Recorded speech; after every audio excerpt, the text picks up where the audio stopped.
¿Qué tal amigos? ¿Cómo están? Espero que estén muy bien. Mi nombre es Luis Hernán Castañeda y yo soy un escritor rural. Todo empezó cuando hace algunos días el escritor peruano Edwin Chávez preguntó en su muro cuáles son tus tres novelas fundamentales del siglo XX peruano. ¿Cuáles son tus tres novelas más importantes o mejores o centrales de la literatura peruana del siglo XX? Yo estoy acá aclarando lo que él intentó decir, porque él simplemente puso la palabra fundamental, que nos puede llevar a diferentes interpretaciones, ¿no? Fundamental como mejor, fundamental como un pilar, fundamental como una base, como fundamento, en fin, uno puede imaginarse lo que Edwin quiso preguntar, ¿no? Había una suerte de apertura en su pregunta. Y yo pues di los siguientes tres nombres. Primeramente, El zorro de arriba y el zorro de abajo de José María Arguedas, porque creo que es el experimento vanguardista más radical de la novela peruana en el siglo XX. En segundo lugar, di La guerra del fin del mundo de Mario Vargas Llosa, porque es la mejor y más lograda y perfecta novela total peruana y latinoamericana quizá del siglo XX. Y en tercer lugar, hablé de La vida exagerada de Martín Romaña, de Alfredo Bryce Echenique, porque me parece que es sí el fundamento, el pilar, la columna sobre la cual está edificada gran parte de la literatura peruana del día de hoy. Por supuesto, esta pregunta de Edwin me animó, me inspiró y poco después lancé yo mi propia lista. Lancé mi lista de mi top 6 de mejores novelas peruanas del siglo XXI entre el año 2000 y el 2025, es decir, lo mejor que se ha escrito en el género novela en el Perú en el primer cuarto del siglo XXI. Y por supuesto mi lista es la siguiente, la doy en orden cronológico. Número 1, La fiesta del chivo, de Mario Vargas Llosa, año 2000. Número 2, La disciplina de la vanidad, de Iván Tais, año 2000. Número 3, La hora azul, de Alonso Cueto, año 2008. Número 4, Se hace otoño, de Susana Noltenius, año 2014. Número 5, Mini Mosca, de Gustavo Faverón, año 2024 en España, año 2025 en Perú.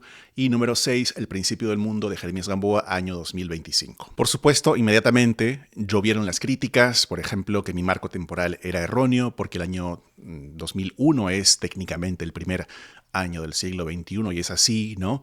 Otras críticas como, por ejemplo, faltan libros esenciales, falta A, falta B, falta C, ¿no? Y entonces yo, para contener un poco esa marea que estaba ya un poco afectando mi estabilidad emocional y llevándome al desequilibrio, dije, no, perdonen, disculpen, voy a abrir un espacio más, una plaza más, un lugar más para la séptima novela mejor peruana del año, del siglo, mejor dicho, de lo que va del siglo, ¿no? Y el público entonces me sugirió una serie de nombres y títulos. Lo que hice yo fue pasar esa información por la inteligencia artificial, porque me da flojera contar, porque ya no tengo calculadora, porque siempre fui muy malo en números, ¿no? Y la inteligencia artificial me dijo, bueno, la novela más mencionada acá, por simples matemáticas, es El espía del Inca de Rafael Dumet. Entonces yo hice mi top 7 con el aporte del público de las 7 novelas pues, que acabo de mencionar, incluyendo a Dumet. Y en este video simplemente quiero pasar a explicar por qué me parece que estas 7 novelas son buenas o son malas o son dignas de entrar a este top 7, ¿no? Pero antes, un par de palabras sobre mi relación con las listas literarias en general.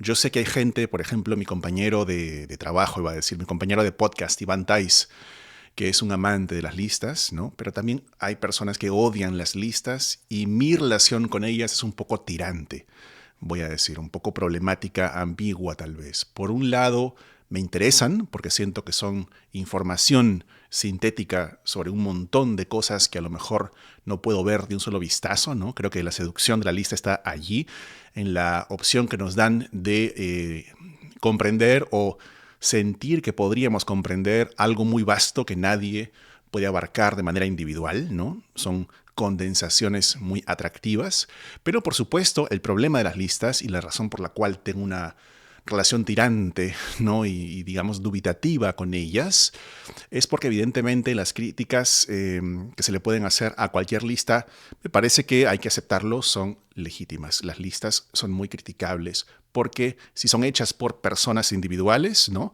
Por más que uno respete, por más que uno aprecie, por más que uno admire incluso a la persona que hace la lista, hay que reconocer que hay limitaciones y barreras y también imperfecciones de todo tipo en cualquier lista individual elaborada de esa manera, ¿no? A menos que sea pues una lista hecha por un equipo de gente dedicado a trabajar en esa lista.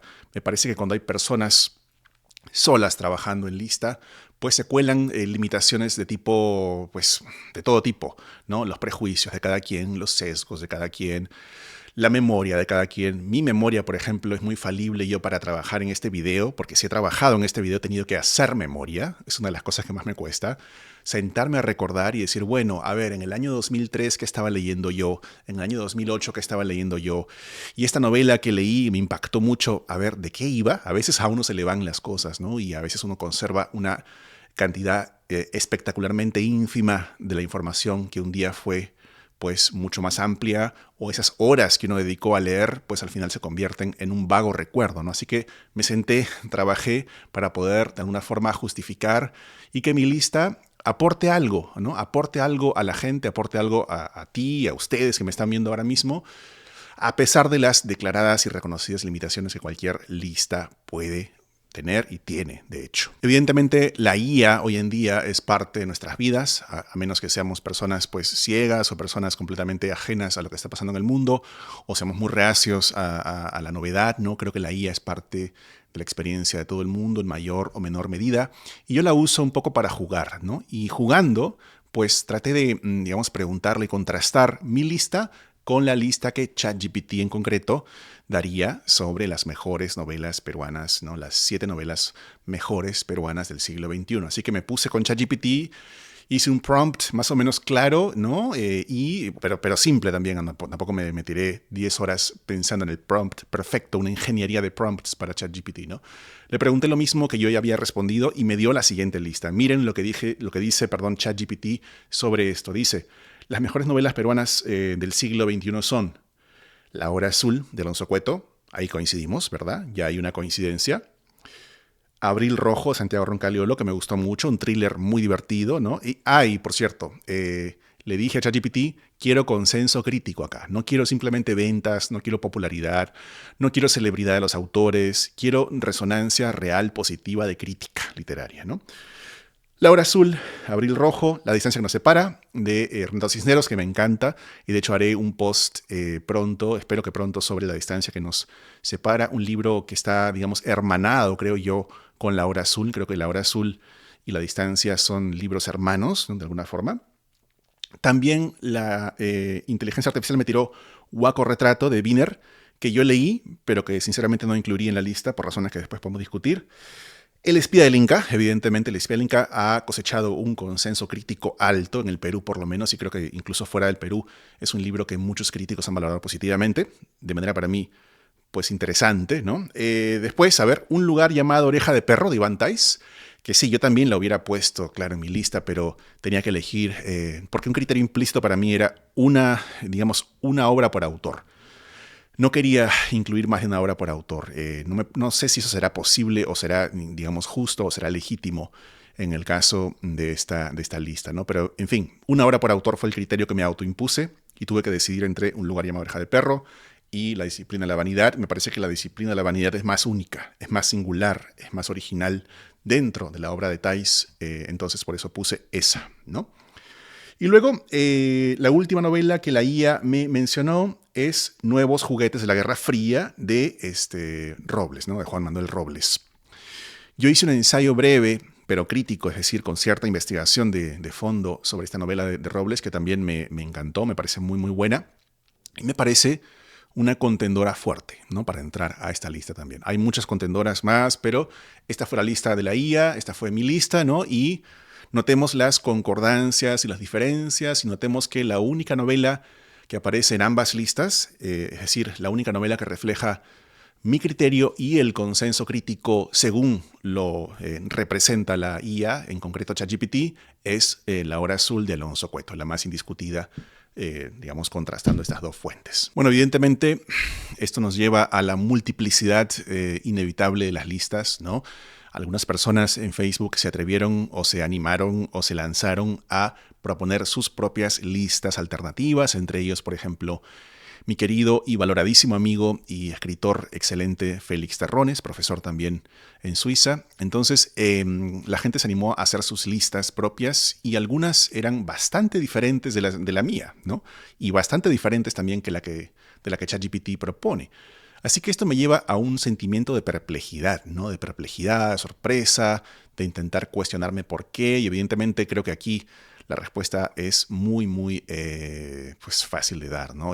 Cada crítico hará una suerte de autorretrato personal, literario y intelectual a través de los gustos que proyecta y las preferencias que proyecta y los deseos y casi aspiraciones que proyecta en su lista, ¿no? Sin embargo, yo soy, les voy a confesar, una persona que no tiene tanta paciencia para ese subjetivismo extremo y radical. Es decir, esta es mi verdad, esta es tu verdad y podemos convivir fácilmente y tranquilamente con esa contradicción flagrante entre nosotros. Creo que a través de la comunicación, más bien, a través de la conversación crítica y ojalá inteligente entre las personas, se puede llegar a una justificación, a una autojustificación de los criterios, a un sinceramiento de las razones y a una comprensión del lugar del cual está viniendo el otro. Porque yo creo que si nos sentamos a conversar de buena fe y escuchamos y entendemos a los criterios de los demás y además vemos cómo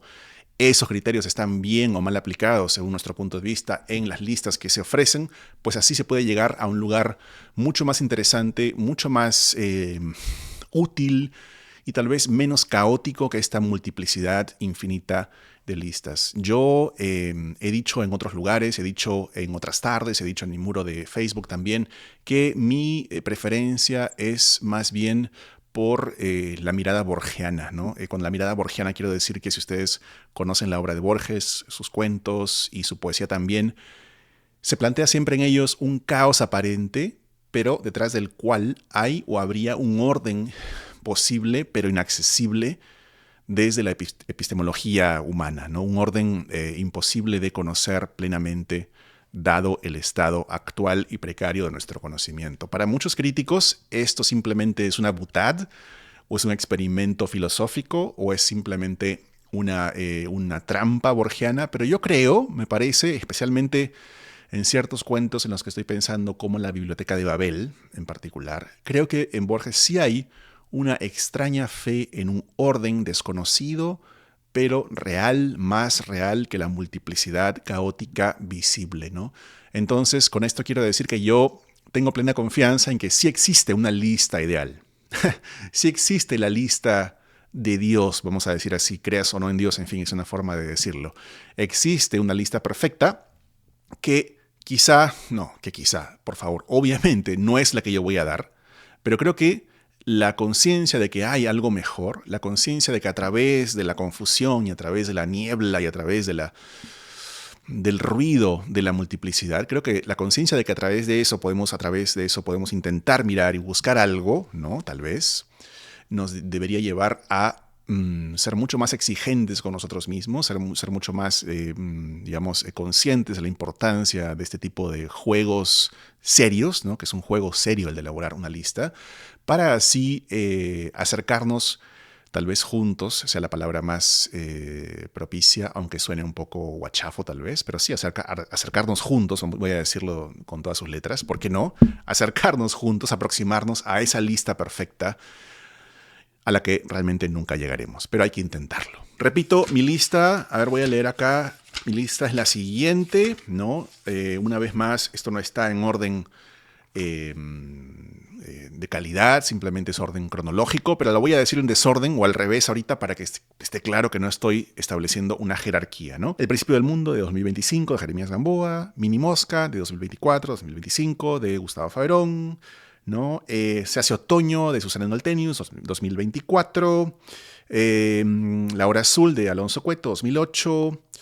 La fiesta del chivo de Vargas Llosa, 2000. Y la disciplina de la vanidad, Iván Tais, 2000. Se suma a esto el número 7, puesto por el público, puesto o impuesto, iba a decir, por la seguridad y para evitar la carnicería del crítico, ¿no? O la carnicería que se habría hecho con el pobre crítico si no hubiera yo abierto el muro para el séptimo lugar, ¿no? Ese séptimo lugar lo ocupa entonces El espía del Inca, novela de Rafael Dumet, que ha tenido una historia interesante porque primero salió en digital, en el año 2012. Pasó completamente desapercibida. Luego salió con Lluvia Editores en el 2018, tuvo mayor acogida, aquí fue el boom, ¿no? En su momento, y ahora después, pues creo que en el año 2021, si no me equivoco, salió con Penguin Random House en Alfaguara, y allí sí pues explotó la cosa e incluso llegó hasta otros lugares del mundo más, fuera del Perú, ¿no? Bueno, atiendo un momento al asunto de las críticas que se le pueden hacer a mi lista.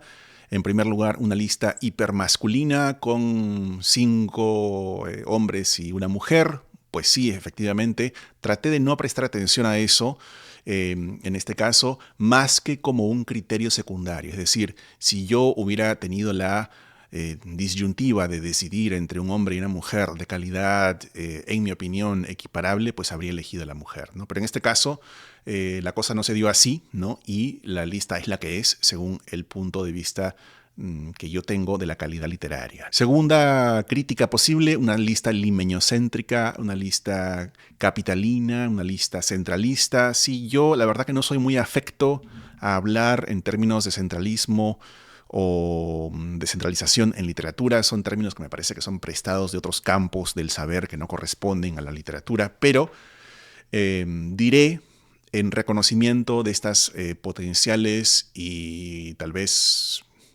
seguramente atendibles críticas, diré que, bueno, sí, efectivamente, todo crítico tiene un sesgo, todo crítico tiene una postura, todo crítico tiene un lugar de enunciación, y yo soy hombre y soy limeño, así que a lo mejor eso pues puede haber impactado de alguna manera mi selección, de forma que es importante que haya otras listas, que haya más personas que piensen este tema conmigo y más allá de mí, para que se pueda llegar a una comprensión mejor de las cosas, ¿no? Yo siempre, además, recuerdo el ejemplo de Abelardo Oquendo, el crítico peruano Abelardo Oquendo, que era un crítico no solamente inteligentísimo, sino también un crítico con un gusto muy fino y con una autoconciencia elevada acerca de sus capacidades y sus también limitaciones, ¿no? Abelardo Oquendo tenía muy claro que él estaba hablando y estaba juzgando y eligiendo lo mejor o lo bueno o lo que a él le parecía bien desde una estética concreta que sería, ¿no? Como dijimos con Iván Tais en una edición de Otras Tardes hace poco,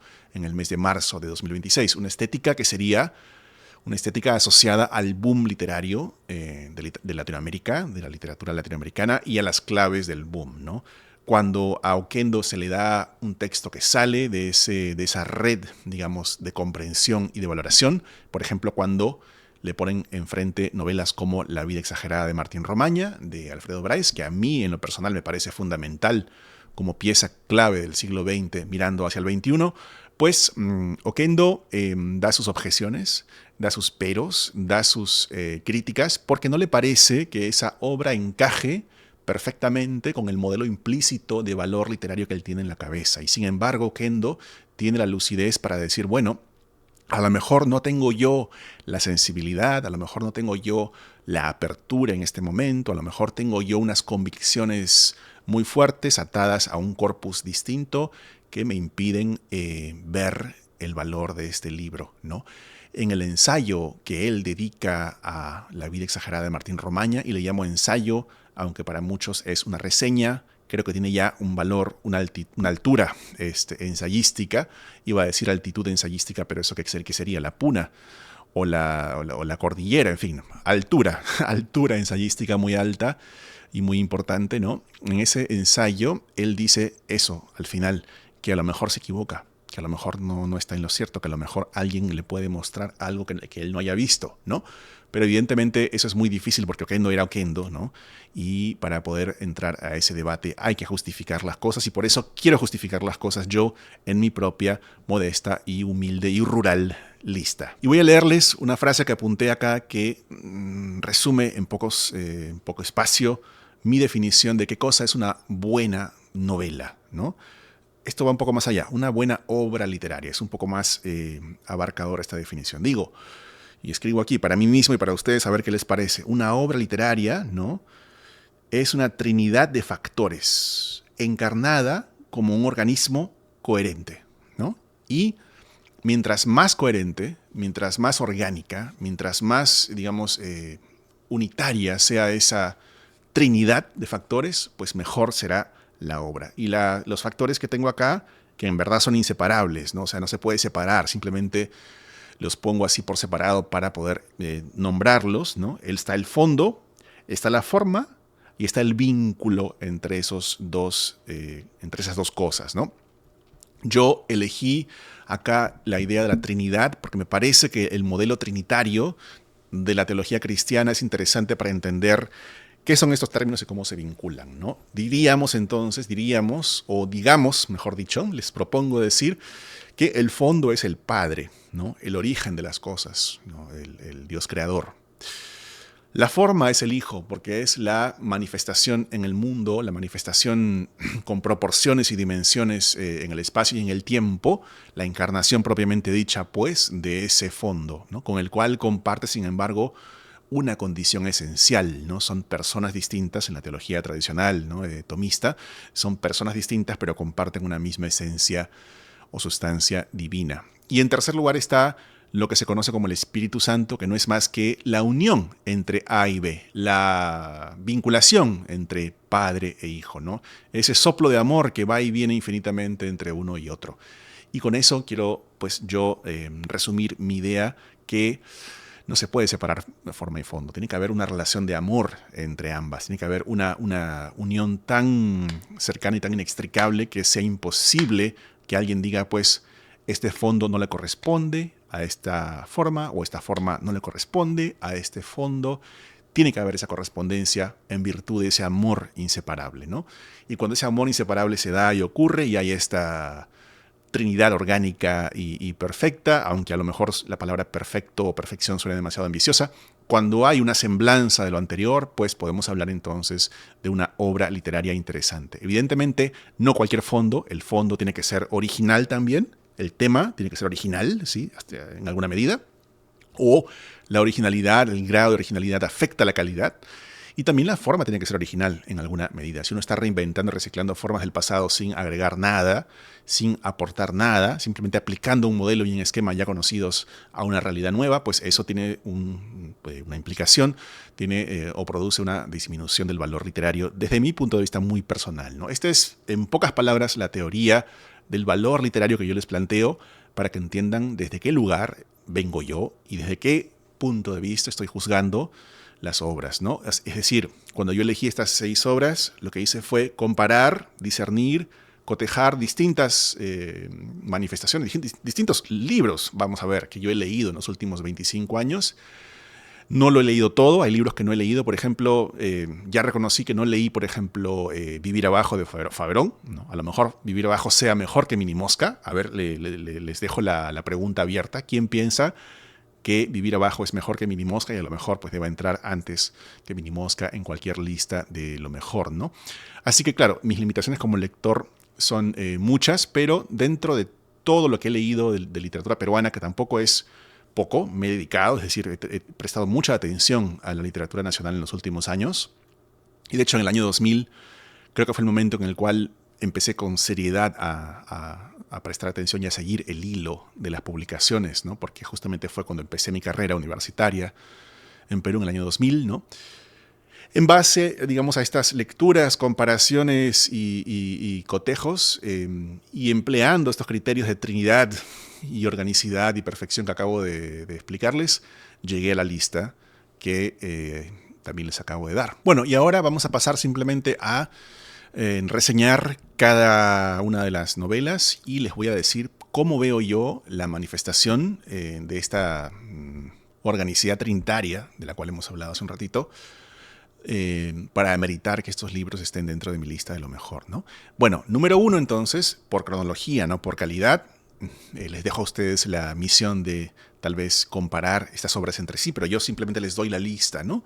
Número 1, por cronología, La fiesta del chivo de Mario Vargas Llosa, salió publicada en el año 2000, ¿no? Abre la lista y abre el siglo. Esta novela la leí en versión pirata, sí, no me vayan a matar, la leí en versión pirata, era un estudiante, no tenía plata en ese momento, la leí en versión pirata, pero fue publicada por Alfaguara, si no me equivoco, en Perú y en el mundo en ese año. Fue, según la crítica especializada, el retorno del mejor Vargas Llosa, la vuelta de Vargas Llosa a su nivel narrativo más alto después de una década tumultuosa que fue la década de los años 90, cuando él, después de perder las elecciones, se entregó a otro tipo de escritura ensayística, como El pez en el agua o libros que tal vez podríamos considerar menores, pero en todo caso nadie considera que La fiesta del chivo sea menor. Es el retorno del maestro, con una novela que nos presenta una polifonía narrativa de una fluidez cinematográfica netflixiana, realmente una pericia técnica impresionante. Yo creo que la pericia técnica de La fiesta del chivo, me animo a decir tal vez, pero tendría que pensarlo más, quizás sea el ejemplo de pericia técnica más alto y más elevado dentro del grupo de novelas que yo les estoy comentando y brindando el día de hoy, ¿no? La fiesta del chivo. Esa novela para mí es la novela de la rebelión de los hijos y de la hija, Urania, un personaje inolvidable para mí y para mucha gente, ¿no? La rebelión de los hijos que se alza contra el discurso omnipotente, monolítico, opresor del padre, ¿no? Y es por ello que la novela tiene esta, digamos, multiplicidad de focos narrativos y esta polifonía tan marcada, porque se trata de huir, como por ejemplo en la novela La ciudad ausente de Ricardo Piglia, que ustedes quizá conozcan, de huir de ese relato paterno unívoco que repite una sola verdad militar a rajatabla, ¿no? Y más bien hay muchas perspectivas, hay muchos puntos de vista, hay muchas visiones. De allí, ¿no?, que la forma y el fondo estén unidos en esta relación trinitaria que les expliqué hace un momento según mis propios términos, ¿no?, mis propias metáforas críticas. Además, esta novela es la, digamos, graficación o una de las graficaciones más brutales que conozco del funcionamiento del patriarcado, ¿no? El patriarcado como esta máquina de violentar y de violar, el patriarcado como esta, digamos, entronización del poder del macho para abusar, especialmente de las mujeres, y para convertir este abuso en espectáculo que los demás miembros de la sociedad, es decir, estos interlocutores en la sombra, como diría Rita Segato, la famosa, importante y muy lúcida feminista argentina, interlocutores en la sombra que al contemplar el espectáculo del chivo, ¿no?, pues encuentran allí razones para someterse y para obedecer a este Padre Supremo que será derrocado política y narrativamente a través de esta narración fascinante de La fiesta del chivo. Y acá les cuento una lección que yo extraigo de la experiencia lectora mía de La fiesta del chivo, ¿no? Una lección que saco como lector y como escritor. Porque yo pienso que uno no puede forzarse a ser el escritor que uno no nació para ser, y tampoco puede uno forzarse a ser el lector que no nació para él. Y con Vargas Llosa yo tengo un gran amor, ¿no? O por él tengo un gran amor, una gran afinidad, más que afinidad, una enorme admiración, una gratitud tremenda, pero veo las diferencias en cuanto al tipo de poética que yo puedo y quiero desplegar y lo que Vargas Llosa hace, ¿no? Siempre me parece que en Vargas Llosa, que en el mejor Vargas Llosa, el que a mí me gusta más, y ya lo he dicho en más de una ocasión, el mejor Vargas Llosa, desde mi punto de vista, mi mejor Vargas Llosa es el Vargas Llosa de Historia de Maita, el Vargas Llosa de La tía Julia y el Vargas Llosa de El hablador, ¿verdad? Y habiendo dicho eso, yo puse La guerra del fin del mundo como la mejor novela o la más fundamental novela del siglo XX, porque siento que esa novela incorpora a las otras tres que acabo de decir, ¿no? Ya las tiene un poco asumidas, ¿no?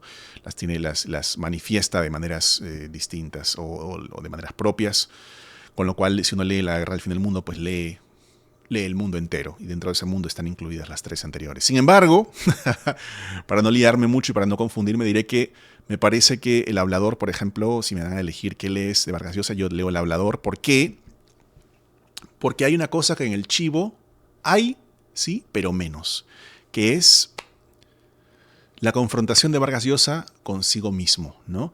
Esa duplicación que le permite a él enfrentarse a un interlocutor ideológicamente distinto, pero cuya ideología puede ser solvente, puede ser atractiva, puede ser incluso más atractiva que la del propio autor, ¿no?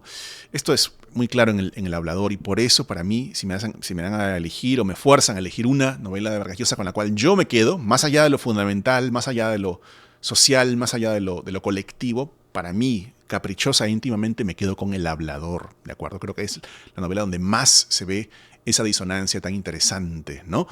En La fiesta del chivo no hay tanto de eso porque creo que la novela está muy al servicio de la democracia liberal como ideología reinante, ¿no? En este momento, en el año 2000.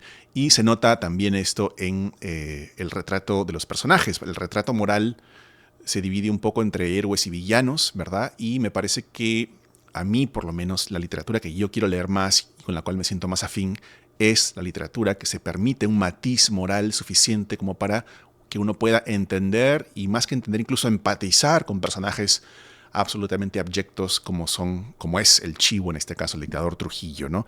Yo no sé si empaticé con el Chivo, pero me parece que ese es un ideal noble en literatura. Novela número 2, La disciplina de la vanidad, de Iván Tais, publicada en el año 2000 también por el Fondo Editorial de la Católica, ¿no? Una editorial universitaria. Y vuelta a publicar, si no me equivoco, hace 2 o 3 años por De Bolsillo, el sello paperback de Penguin Random House en Perú. Este libro, para mí, La disciplina de la vanidad, fue capital, fue importantísimo y no voy a alcanzar, en estos pocos minutos que me he dado para cada libro, no voy a alcanzar a explicar del todo por qué fue tan importante para mí, ¿no? Digamos que yo recibí este libro en el año 2000, siendo un estudiante muy joven en la universidad, como si fuera la Biblia del maestro que me pone en las manos el libro sagrado y definitivo. Iván Tais era en ese momento un autor no solamente visible, sino muy valorado y también muy denostado, pero en todo caso era por su importancia, ¿no? Tenía una gran importancia y una gran fuerza de voz, ¿no? Lo que él opinaba, sus opiniones contundentes eran escuchadas, aceptadas o rechazadas por todo el mundo, ¿no? Y yo no era la excepción. Y por supuesto mi grupo de amigos en la universidad estábamos fascinados con la figura y la literatura de Iván Tais. Habíamos leído sus libros anteriores todos y recibimos La disciplina como el libro mayor de todos estos, ¿no? Yo sí reconozco que me sentí un poco perplejo con La disciplina de la vanidad porque mientras leía esta novela tan extraña en su estructura, tan curiosa, tripartita, ¿no? Yo me preguntaba, pues, ¿dónde está esa gran relación amorosa, romántica, que es digamos, la seña, ¿no? de Iván Tais, que está en fotografías de Frances Farmer, que está en Escena de casa y que está también, sobre todo, en El viaje interior? Esa escena romántica, ¿no? clave, o mejor dicho, ese vínculo romántico clave que uno como adolescente, además, y yo era un adolescente muy romántico y enamoradizo, espera, pues no estaba en La disciplina de la vanidad. Lo que había era una estructura muy extraña, muy sofisticada, más contemporánea, más racional, y más interesante también. Recordemos que La disciplina de la vanidad está organizada como una madeja de 3 hilos entrelazados o series entrelazadas. Primero está la serie de los cuentos, una serie de cuentos que siguen a diferentes escritores, ¿no? Hasta la visita del maestro, que es el último cuento que nos presenta al gran escritor un poco cínico e inesperado que se nos da al cierre de La disciplina de la vanidad. También está la segunda línea o el segundo hilo, la segunda serie, que son más bien las citas, ¿no? Un montón de citas literarias de otros autores que van siendo, digamos, mezcladas e intercaladas, mejor dicho, con la serie de cuentos. Y en tercer lugar están estas viñetas sobre o acerca de un congreso literario de escritores jóvenes hispanoamericanos en España, en un pueblo llamado Morillo, en Andalucía, que se juntan para dar charlas, para conversar y para huevear realmente, y que son una representación del mundo literario de la época. Lo que une a estas 3 series narrativas, lo que le da su centro a esta madeja y lo que abona a la coherencia y organicidad de esta trinidad literaria de la cual ya les hablé, es que hay una misma conciencia literaria detrás de toda la masa de texto que encontramos en La disciplina de la vanidad, que si bien no es un mastodonte como Mini Mosca o como El principio del mundo, sí es una novela larga, densa y compleja, ¿no? Esa conciencia literaria se aboca en cada una de las series a hacer una cosa distinta, a realizar una actividad distinta, ¿no? Por ejemplo, en la serie de cuentos es una conciencia que se pregunta cómo escribir, ¿no? y cuáles son mis afinidades éticas y estéticas y cómo quiero yo escribir, ¿no? En la serie sobre las citas literarias de otros autores, desde Pavese hasta Joyce, en fin, hay una multiplicidad de nombres que se mencionan, es un universo de citas. La pregunta es cómo quiero yo, ¿no? leer. ¿Qué quiero yo leer? ¿Cómo quiero leer? ¿Y qué quiero extraer de mi lectura? Es la pregunta que uno se hace y que la conciencia de Ivan Theiss, en último término, se hace en esta serie. Y finalmente, en la serie sobre Morillo y el Congreso de Escritores Jóvenes en España, la pregunta es no cómo leer ni cómo escribir, sino cómo sobrevivir. Porque yo creo que la parte más paródica, la parte más caricaturesca, la parte más crítica de la novela tiene que ver con eso, el mundo literario. La pata, la pata frágil de la literatura es eso, el mundo literario, el espacio de los agentes, el espacio de los editores, el espacio de, en fin, todo aquello que es la maquinaria que hace que la literatura se convierta en libro. Eso está súper mal. Ivan Theiss hace una radiografía crítica, cínica, muy buena de eso ya en el año 2000, ¿no? Lo genial está en leer, lo magnífico está en escribir. Lo no tan magnífico ni tan genial está justamente en tratar de relacionarse con los egos de los demás escritores, a ver quién brilla más, a ver quién conquista más al lector, a ver quién acapara más atención. Ya estaba allí esa economía de la atención, del brillo, del personaje literario que uno se crea, ya estaba todo eso en germen en la disciplina de la vanidad. Esa novela, compuesta por 3 hilos distintos pero entrelazados, ¿no?, por la vocación, por el tema de la disciplina, de la vanidad, que no es más que el cultivo de la vocación literaria como centro de la vida. Ha sido una novela, ¿no? Esta novela de 3 hilos, digo yo, ha sido una novela muy fértil, muy influyente, muy marcante, ¿no? Hay un montón de hijos de la disciplina de la vanidad. Yo ahí me incluyo sin ningún tipo de vergüenza, ¿no? Sí, esa novela fue fundamental para mí y de hecho yo la tomé como modelo para novelas mías, como Casa de Islandia o como Un escritor rural, justamente la novela que le da nombre a mi canal. Pero no solamente yo, hay un montón de autores influidos, hijos de Ivan Theiss. Katia Dawi, por ejemplo, diría yo, me parece, lo puedo justificar si no les parece. Susanino Altenius, que también está en la lista, por cierto, ¿no?, que les estoy dando. JJ Maldonado, con su último libro de cuentos, Emails con Roberto Bolaño, también es un hijo de Theiss. Y a ver, ¿quién más?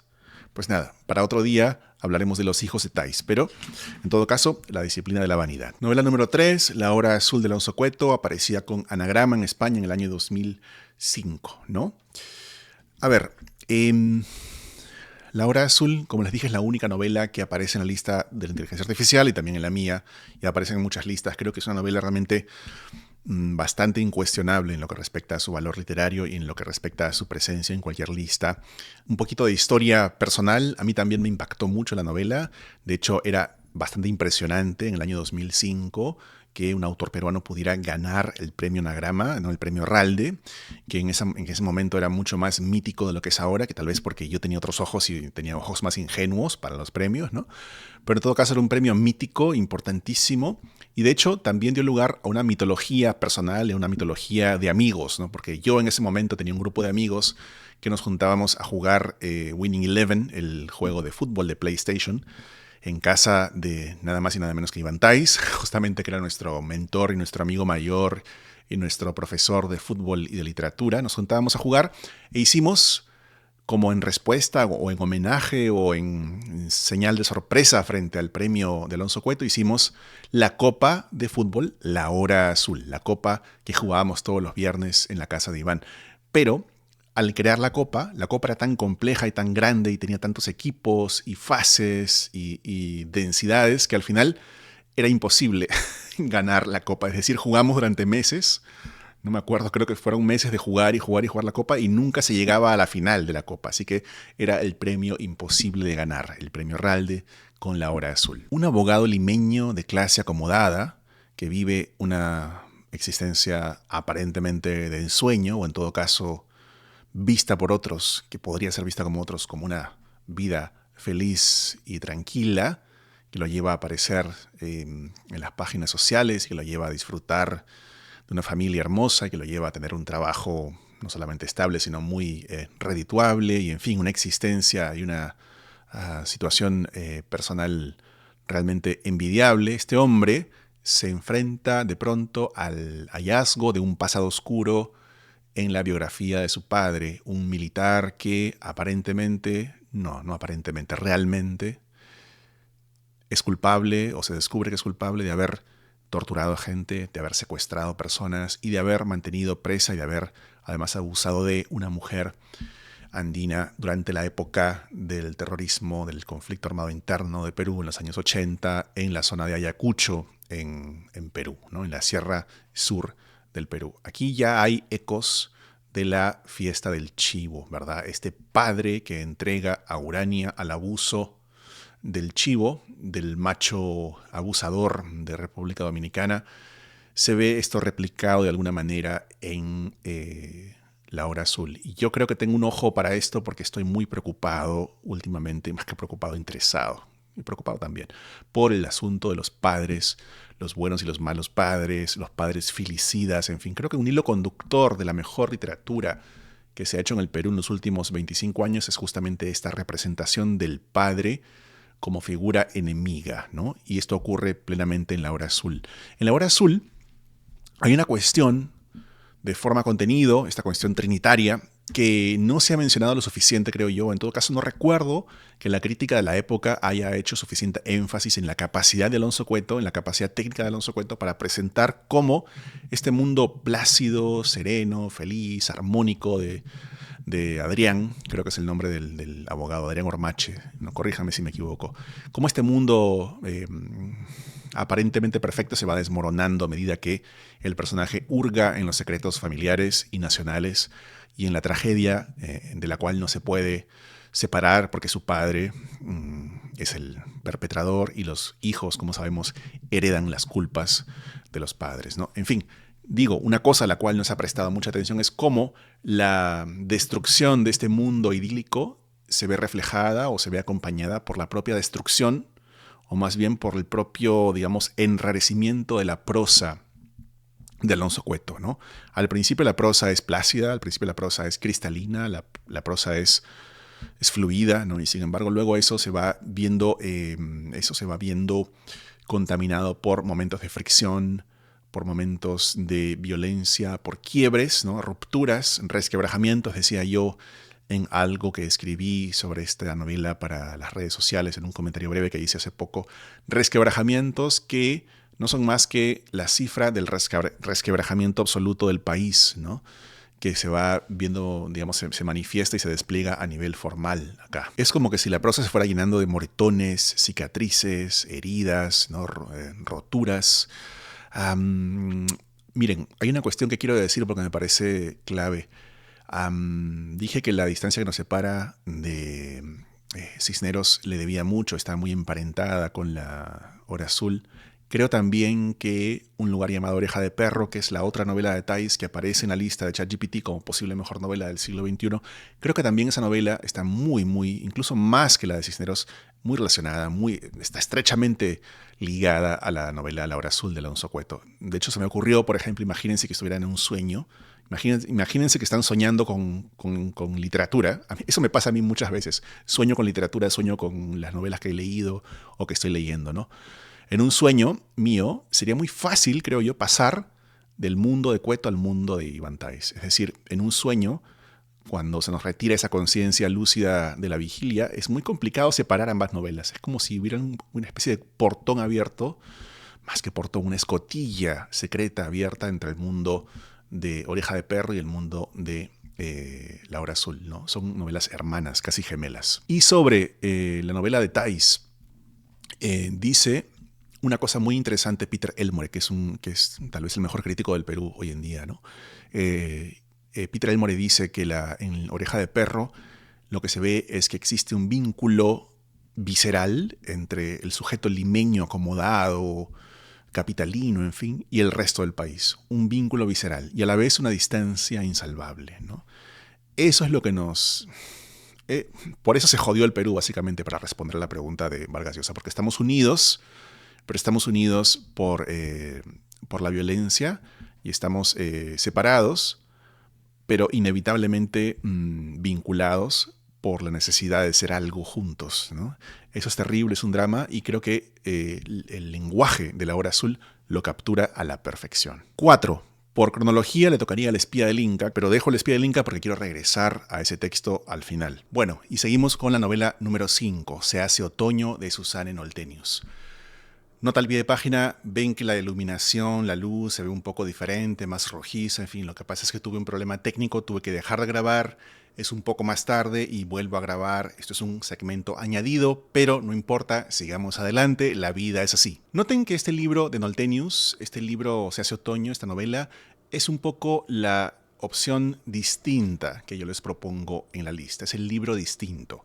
Porque si bien es cierto que la mayoría de los otros libros son libros extensos, libros voluminosos, libros con diferentes y múltiples perspectivas, polifónicos, en fin, si bien eso es cierto, acá en Se hace otoño tenemos un minimalismo narrativo muy marcado, es un libro comprimido, es un libro denso en su simplicidad, ¿no? Que se repliega sobre sí mismo y se concentra como si fuera un haiku, porque de hecho el haiku, la poética del haiku y del haibun son, creo yo, como nortes estéticos importantes para Noltenius en este libro. Hablemos un poco de la trama, que es bastante clara y bastante sencilla. Tenemos a una autora, a una escritora de ficción, que sin embargo es una suerte de alter ego autoficcional de la propia Noltenius, aunque no es un personaje idéntico a la escritora de carne y hueso, hay diferencias, ¿no? Pero está cerca. Y este personaje tiene tres facetas entrelazadas de su vida que tiene que resolver y que tiene que poner en orden porque está en crisis. Es una mujer que está en crisis. Para empezar, la faceta de madre. Y Noltenius ha dicho más de una vez que para ella la maternidad es clave y que es casi tan importante o más importante que la propia vocación literaria. Eso está en crisis porque se ha distanciado de sus hijos, está alejada de ellos, hay una mala comunicación. En segundo punto, en segundo lugar, también está en crisis vocacional o en crisis creativa porque no está escribiendo, a pesar de ser una autora ya reconocida y con algunos libros importantes en su haber de prestigio, no está logrando escribir. Y en tercer lugar, también tiene una relación ahí medio compleja con su propia profesión. Ella ha sido una ejecutiva, una mujer de negocios que ha dedicado una gran porción de su energía, su talento, su interés al mundo profesional del trabajo y sin embargo ahora ella quiere, repensar ese vínculo tan estrecho con el mundo laboral. Así que para repensarse a sí misma, esta mujer se refugia en un pueblo alemán. Ella, por cierto, está viviendo en Alemania, es una peruana expatriada en Alemania, creo que está en Berlín, si no me equivoco, y de allí viaja sola a este pueblo donde hay un bosque y donde hay un lago y una pequeña casa que le han prestado, donde va a refugiarse consigo misma y con este proyecto de hacerse otoño. Ella tiene que hacerse otoño. Vamos a entender qué significa esta metáfora, ¿no? Tiene que ver con la reconexión y con la contemplación, digamos, ¿no? En el tema de la creación literaria hay que volver a escribir, por supuesto. En el tema de la relación con los hijos hay que entenderlos y acercarse a ellos desde un punto de vista diferente, aceptando las heridas del pasado, pero también edificando una nueva comunicación con ellos ahora que están ya mayores. Y con el tema del trabajo, pues sí, hay que dejarlo un poco de lado. Hay que entender que esa ambición corporativa de las primeras décadas de la vida, pues tiene que ponerse un poco al costado ahora que estamos cambiando de estación, ahora que estamos entrando a una nueva etapa de la vida. Porque este libro es sobre eso, precisamente, sobre ese cambio de estación. Y acá voy a señalar el que a mí me parece que es el logro temático formal más importante de Se hace otoño, que es la sincronía exacta entre el proceso interior de cambio, de maduración, de introspección de la mujer protagonista del relato y el cambio de la estación, el cambio del mundo, el cambio natural, ¿no? De los ciclos que se dan en la naturaleza y que tienen que ver en este caso con el fin de una etapa que llamamos verano y el inicio de otra que trae cambios como por ejemplo la caída de las hojas o el cambio de la calidad de la luz al reflejarse en la superficie del lago. En particular la caída de las hojas me parece interesante a mí porque es como que una vez que cayeran las hojas, una vez que las hojas que son como máscaras no están allí, es posible ver más profundamente lo que hay en el corazón del bosque, ¿no? Lo que hay dentro de la afuera y dentro también del corazón humano, ¿no? Esa perfecta sincronía entre naturaleza y personaje humano creo que es el mayor logro técnico, formal y también de contenido de este libro. que es, repito, el libro distinto, que es también, me voy a animar a decir, tal vez el libro más perfecto del grupo, ¿no? Porque Lidia trabaja con una materia más reducida, es más corto, hay una sola voz, hay un mundo más delimitado, lo que permite que sea un libro muy bien logrado, excelentemente escrito, por supuesto, muy perfecto, muy bien afiatado, muy bien redondeado, ¿no? Tal vez sea el libro más, así, digamos, compacto, el libro más compacto de este grupo. Se lo recomiendo muchísimo. Sexta novela, Mini Mosca, de Gustavo Faberón, que fue publicada en España por el sello Candaya en 2024, finales, y principios de 2025 en Lima, Perú, por Peisa. A diferencia de Se hace otoño de Noltenius, la que acabo de comentar hace un ratito, Mini Mosca no es una novela armónica, minimalista, completa en sí misma, unitaria, quiero decir. Es todo lo contrario. Es una biblioteca caótica, pero obsesiva y por ello mismo coherente, de novelitas organizadas al modo de un montaje, digamos, ¿no? Como un montaje, siguiendo el ejemplo de 26666, creo que me sobra un 6, de Roberto Bolaño. Vamos a intentar decirlo, a ver, aunque nunca me sale. 2666. Una vez enseñé esta novela y me pasé todo el semestre intentando decir el título sin lograrlo nunca, ¿no? 2666. 2666 está claramente inscrita como modelo y como horizonte del libro de Faberón, pero el libro de Faberón se organiza a su propia manera. Creo que el principio organizativo de las novelitas que componen Mini Mosca dentro de esta biblioteca delirante de Faberón es el principio del desdoblamiento, ¿no? El desdoblamiento. No me sale nada, ya estoy un poco cansado de hablar, así que me atropello con las palabras, pero a ver si me sale esta vez. El desdoblamiento. Cada novela es doble de las otras. Hay como una conciencia fragmentada que está detrás de todas las novelas. Y si uno las lee y las contrasta, verá que hay obsesiones, recurrencias,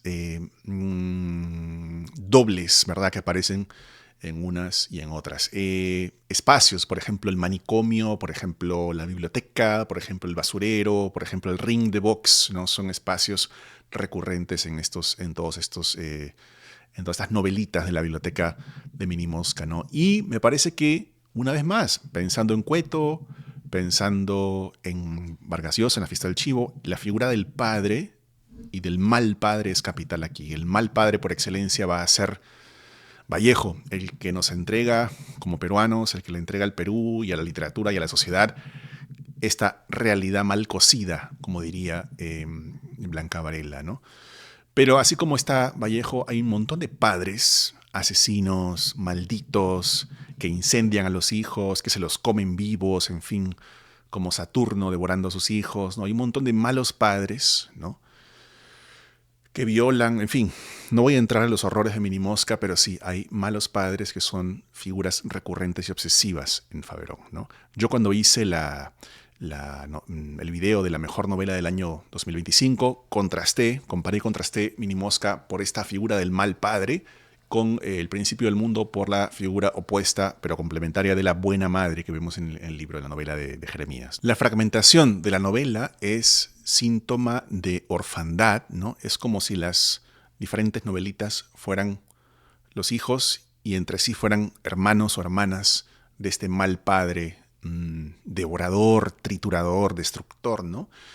Son novelas huérfanas entonces que demuestran una cosa muy interesante, que es un método para escribir que es propio de Faberón. Un método que podríamos denominar, no sé, jazzístico, de improvisación calculada, ¿no?, en cuanto a la forma en que Faberón escribe. Faberón no escribe como intentando cumplir un plan preconcebido, sino que escribe una prosa que se va haciendo y pensando a sí misma sobre la marcha y que se va alimentando y que se va, digamos, construyendo a partir de los quiebres, a partir de las fracturas, a partir de las incongruencias, ¿no? Se va construyendo a partir de eso como una fuga hacia adelante que no mira nunca hacia atrás. Yo creo que algo del método faberoniano jazzístico proviene de la manera en física, las condiciones físicas bajo las cuales él escribe sus novelas, ¿no? Estas sesiones maratónicas de 12, 14 horas durante un mes o más, o periodos de tiempo concentrados, facilitan, ¿no? Todo esto facilita o promueve el jazz en la escritura de Faveró. Podría decir mucho más sobre esto, pero los remito a los 3 o 4 videos que hice ya sobre la obra de Faveró. Y pasemos ahora a la última novela del top 6, de este top 6 que he hecho yo provocadoramente para ustedes, y es El principio del mundo de Jeremías Gamboa, publicada en 2025 por el sello Alfaguara, novela de casi 1000 páginas. No sé por qué no le pusieron un poquito más, le hubieran agregado 10 o 20 páginas más para que pase las 1000 y uno pueda decir sí.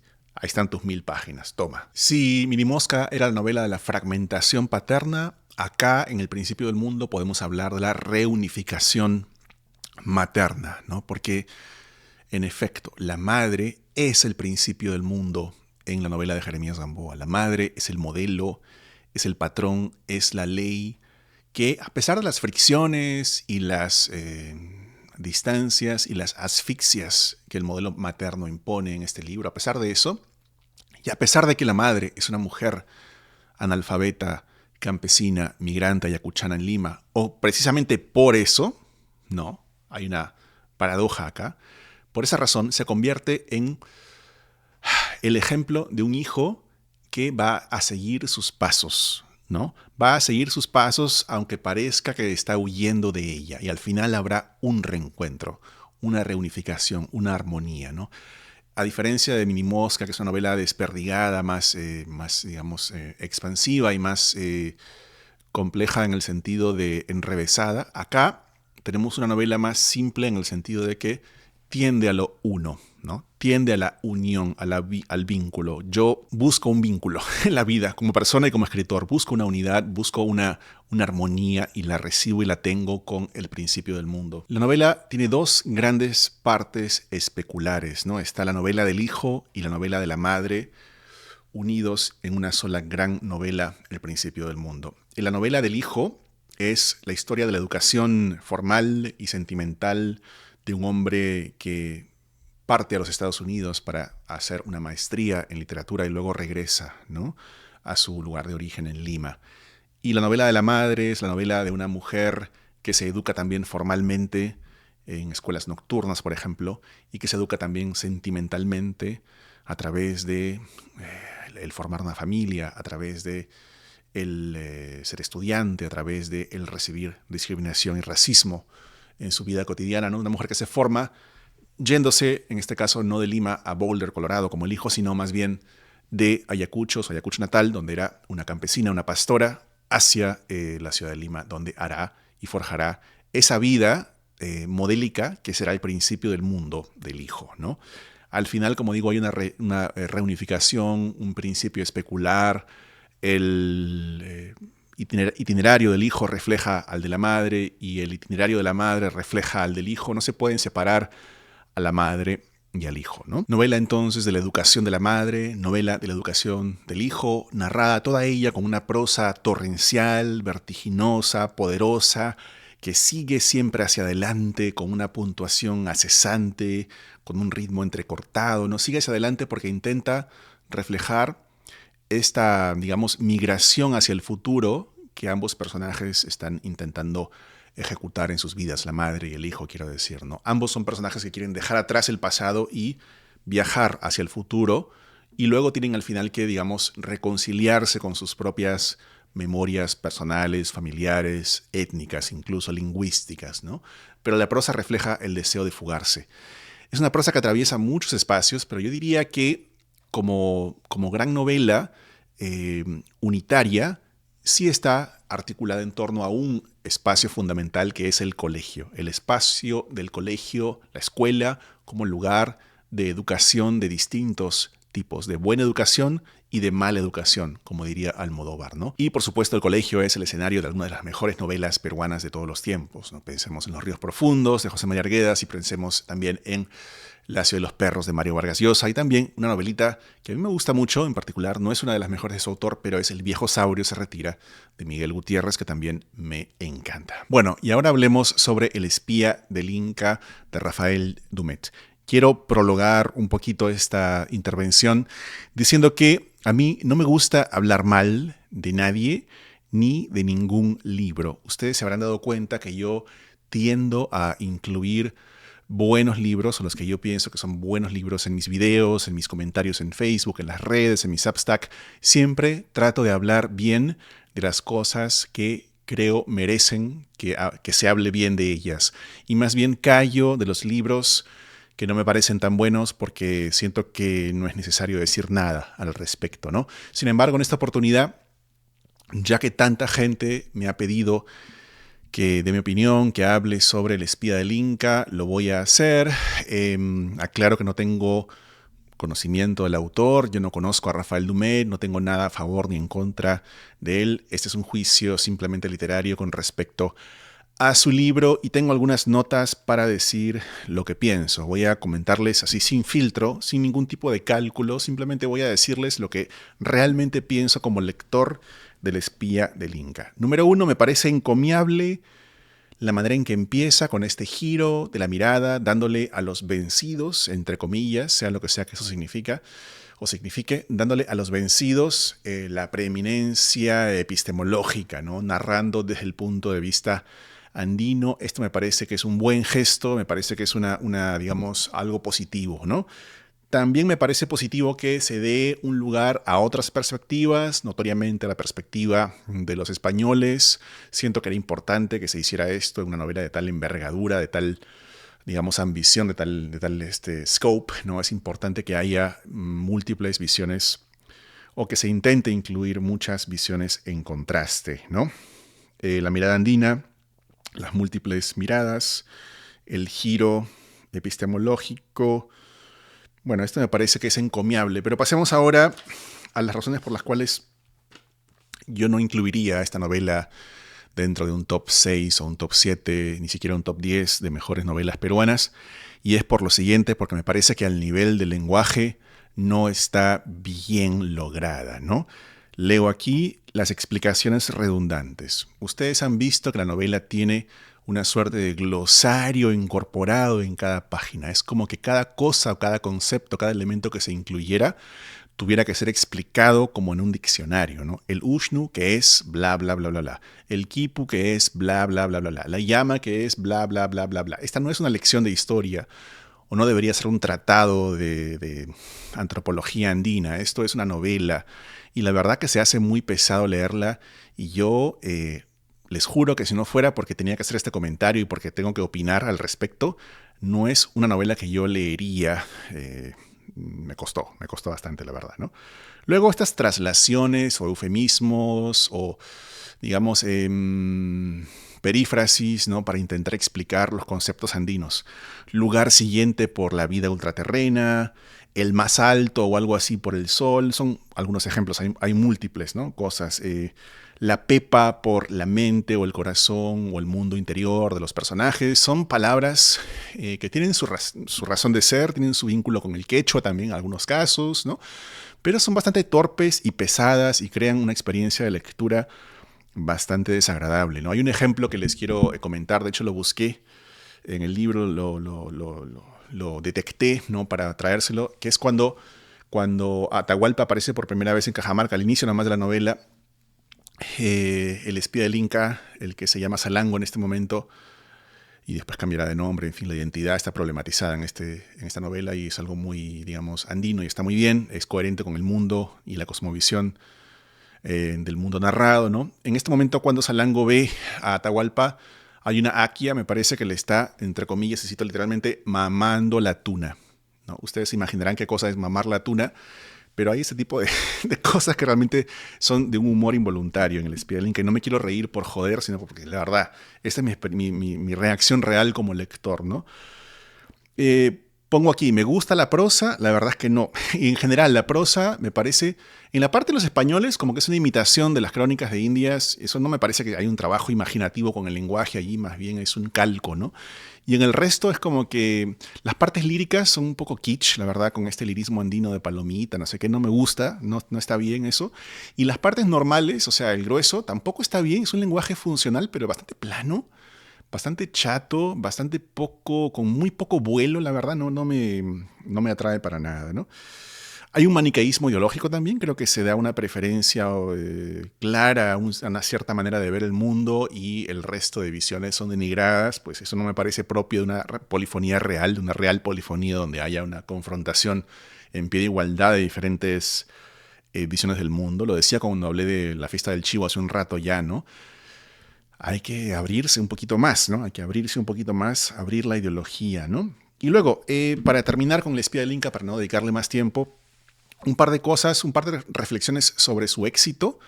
¿Por qué ha tenido tanto éxito? Primero, por el gusto peruano heredado, prejuicio crítico a favor de lo técnico, la estructura, digamos, lo que se llamaría el brillo en la estructuración de una trama, ¿no? Pero una cierta estructura simétrica y mecánica muy heredada, o más que heredada, pues una suerte de kitsch vargasiosiano. Eso se valora mucho en el Perú hasta el día de hoy.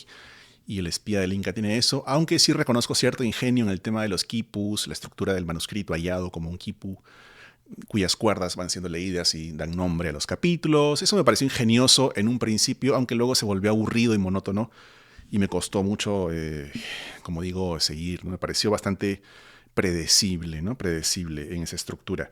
Y también por el tema, y aquí el tema es lo fundamental, o sea, los incas. Es como que a quien no le gusta Machu Picchu, ¿no? Y si vamos a, digamos, a poner los incas, pongamos a los incas como genios de las matemáticas. Hay una especie de halago a la autoestima nacional, una cosa así, ¿no? Pero es un contenidismo absoluto, diría yo, y esa es la razón por la cual la novela tiene el lugar que tiene en las preferencias del público y de los críticos, ¿no? Bueno, amigos, muchas gracias. Eso es todo por hoy. Espero que estén muy bien. Espero que hayan disfrutado el video y espero que si están de acuerdo, que lo estén, y que si no lo están, pues que me lo digan. Es decir, reaccionen, comenten, déjanme algo en los comentarios del video, pónganme algo en las redes sociales y por supuesto suscríbanse al canal, háganse miembros del canal y continuemos juntos debatiendo, conversando e intentando llegar a unas, digamos, conclusiones más claras respecto de las mejores novelas peruanas publicadas en lo que va del siglo XXI. Conmigo será hasta el próximo video. Gracias y chao.